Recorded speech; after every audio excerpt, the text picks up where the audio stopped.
हार मान्ने कि इतिहास बनाउने।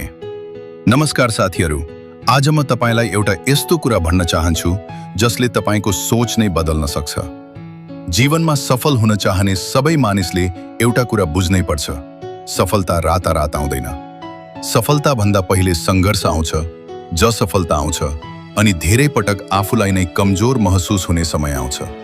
कल्पना गर्नुहोस्, एउटा किसानले बिउ रोप्यो, भोलिपल्ट खेतमा गएर फल खोज्यो भने के पाउँछ? केही पनि पाउँदैन।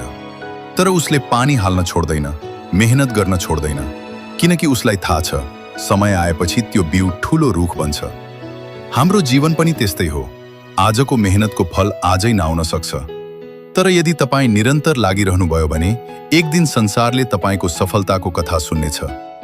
धेरै मानिसहरू आफ्नो सपनाको एक कदम अगाडि पुगेर हार मान्छन्। उनीहरूलाई लाग्छ अब म सक्दिन। तर त्यही समयमा अर्को मानिस अझै एक कदम अघि बढ्छ र त्यही एक कदमले उसलाई सफल बनाउँछ।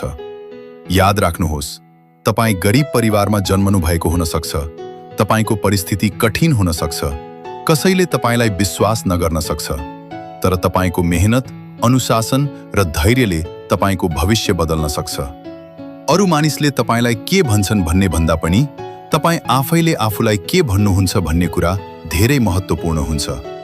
हरेक बिहान उठेर आफैलाई भन्नुहोस्, म सक्छु, म हार मान्ने छैन। सफलता पाउने मानिसहरू भाग्यको भर पर्दैनन्। उनीहरू आफ्नो लक्ष्यका लागि दैनिक सानो सानो प्रयास गर्छन्। यही प्रयासले एक दिन ठूलो परिणाम दिन्छ। त्यसैले यदि आज तपाईँ कठिन अवस्थामा हुनुहुन्छ भने निराश नहुनुहोस्। सङ्घर्षले तपाईलाई तोड्न होइन, बलियो बनाउन आएको हो। अन्त्यमा एउटा कुरा सधैँ सम्झनुहोस्, सपनाहरू पूरा हुने मानिसहरू ती होइनन् जसले केवल सपना देख्छन्। सपनाहरू पूरा गर्नेहरू ती हुन् जसले सपना पूरा नभएसम्म मेहनत गर्न कहिल्यै छोड्दैनन्। धन्यवाद।